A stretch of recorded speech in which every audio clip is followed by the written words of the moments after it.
बिल्किस बानो का प्रसंग। बार बार पूरे देश में ये सवाल पूछा जा रहा है कि गुजरात सरकार की इंटेंट क्या है। क्या 2014 के गुजरात सरकार के उस फैसले पर यकीन किया जाए जिसमें सरकार ने कहा कि सजा माफी ठीक है लेकिन बलात्कार जैसे गंभीर मामलों में रियायत नहीं होनी चाहिए, या 1992 का हवाला दिया जाए।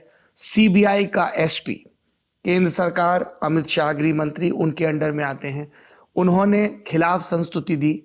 जज जिसने फैसला दिया था उसने खिलाफ संस्तुति दी। इसके बावजूद प्रिजन कमेटी ने रिकमेंडेशन की और जिन लोगों को बलात्कार के मामले में सजा सुनाई गई थी उनको छोड़ दिया गया। और इस पर बीजेपी चुप्पी साधे हुए है। और ये सवाल इसलिए भी पूछा जा रहा है बार बार क्योंकि प्रधानमंत्री नरेंद्र मोदी के नेतृत्व में लड़कियों की सुरक्षा, लड़कियों की आर्थिक स्वावलंबन और इन सब को लेकर पार्टी बहुत मुखर रहती है।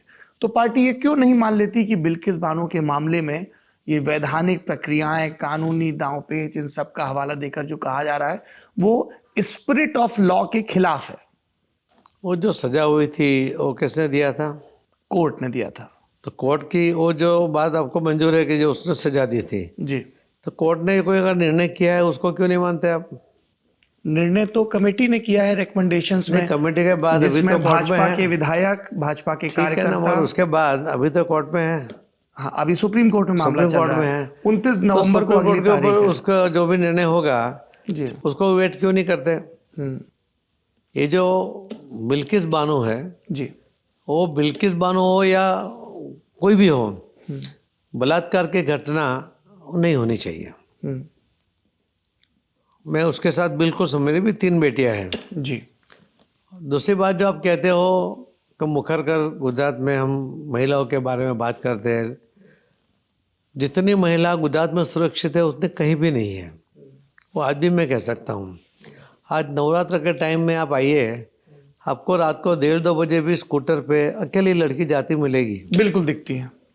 ये आपको और कहीं नहीं मिलेगी। तो यहाँ सुरक्षित है कि नहीं? अगर सुरक्षित नहीं होती तो घर वाले ही उसको जाने नहीं देते। मेरी 3 बेटियाँ, अभी तो उनकी शादी हो गई, बच्चे हो गए, बड़ी हो गई, वो तीनों जब रात को 11-12 बजे मुझे कहते थे कि पापा तुम्हारे लिए कौन सा जूस लेके आए हैं, वो उसके अंदर परमिशन मांगती थी या मुझे इन्फॉर्म करती थी। जी, दोनों बातें साथ साथ देती थी। यानी हम जूस लेने जा रहे हैं, आपके लिए कौन सा जूस लाना है, तो मुझे तो सिर्फ जूस बताना है कि हाँ मेरे लिए ये लेके आना है। मगर अगर मुझे भी मेरे मन में डर होता तो मैं बोलता नहीं जाना है, मैं मंगवा लेता हूँ। तो मैंने ऐसा कभी नहीं कहा, क्योंकि गुजरात की जो लॉ एंड ऑर्डर की स्थिति है वो बिल्कुल ठीक है, बढ़िया है। ऐसी कोई भी स्टेट में ऐसी स्थिति नहीं है जो गुजरात में है। दूसरा जो इंसिडेंट्स होते हैं, एक बिल्किस बानो को हम याद कर लेते हैं, श्रद्धा को क्यों याद नहीं करते? श्रद्धा के केस में उसके 35 टुकड़े किए गए। उसके घर के फैमिली वालों के ऊपर क्या बीतती होगी? ठीक बात है। जो लोग मीणबत्तियां लेकर निकल पड़ते थे, ट्विटर पर कुछ ना कुछ लिखते जाते थे, हैशटैग चलाते थे, हैशटैग करवाते थे, क्या बोलते हैं उसको, रैलियां निकालते थे। जी, आज क्यों नहीं बाहर आ रहे हैं? जो बिल्किस बानो के केस में जो भी होगा, सुप्रीम कोर्ट का फैसला उससे ही होगा, वो सब मानेंगे।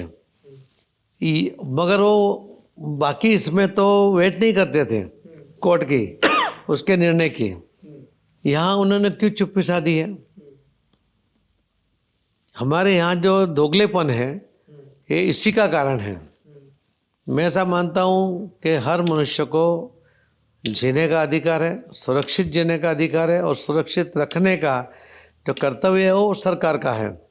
तो सरकार को बखूबी गुजरात में निभा रही है और निभाएगी, ये भी मुझे विश्वास है।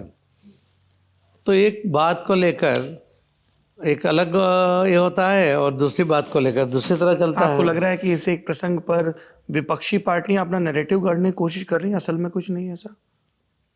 देखो, कौन क्या करता है उनका अधिकार है। क्योंकि जब प्रेस के लोगों ने बिल्किस बानो और उनके परिवार से बात की तो उन्होंने कहा सुप्रीम कोर्ट का ऑर्डर है कि हमें 50 लाख रुपए का मुआवजा मिले जो कि गुजरात सरकार ने नहीं दिया है। बस पहले का 5 लाख वाला मुआवजा है और हम असुरक्षित महसूस कर रहे हैं क्योंकि वो लोग अब खुले घूम रहे हैं, उनको फूल मालाएं पहनाई जा रही हैं और गोधरा के भाजपा विधायक कह रहे हैं संस्कारी ब्राह्मण परिवार के लोग थे, किसी ने इनको फंसा दिया होगा। उन माननीय विधायक को टिकट भी मिल जाता है। नरोदा पाटिया से भी जिनको टिकट मिलता है उनके पिता पर गंभीर इल्जाम थे जिन्हें अदालत ने सही पाया क्या था। किसी एक व्यक्ति पर इल्जाम लगता है उसके बेटे को या उसकी फैमिली को भी सज़ा मिलनी चाहिए? बिल्कुल नहीं मिलनी चाहिए। वो डॉक्टर है खुद, कल बोलेंगे वो तो बलात्कार में सजा हुई थी उसकी बेटी, उसको क्यों डॉक्टर बनाया? नहीं, बिल्कुल नहीं। तो पार्टी ने टिकट दिया, उसमें क्या गलत किया? तो उसके फादर ने जो सजा हुई वो सजा पूरी काटी है। ऐसा तो नहीं है कि वो बीच में से कोई भाग आया है या कहीं उसको ये हुआ है। ये जो अलग अलग जगह पे अलग अलग तरह से जो देखा जाता है उसी की वजह से ये प्रॉब्लम है। विपक्ष अपनी बात पर जब खड़ा होता है, जब अपने गिरेबान में वो नहीं जागता। मैं ऐसा मानता हूँ कि हर इंसिडेंट्स को एक ही तरह से देखना चाहिए। अगर ये सिस्टम बनेगी तो कोई भी पार्टी की ताकत नहीं है कि वो दूसरे के लिए या कोई दूसरे इंसिडेंट्स में अलग तरह से सोचेगी या बयान करेगी। ये जो आदत है ये विपक्षियों की, ये आदत की वजह से ये ज़्यादा प्रॉब्लम है।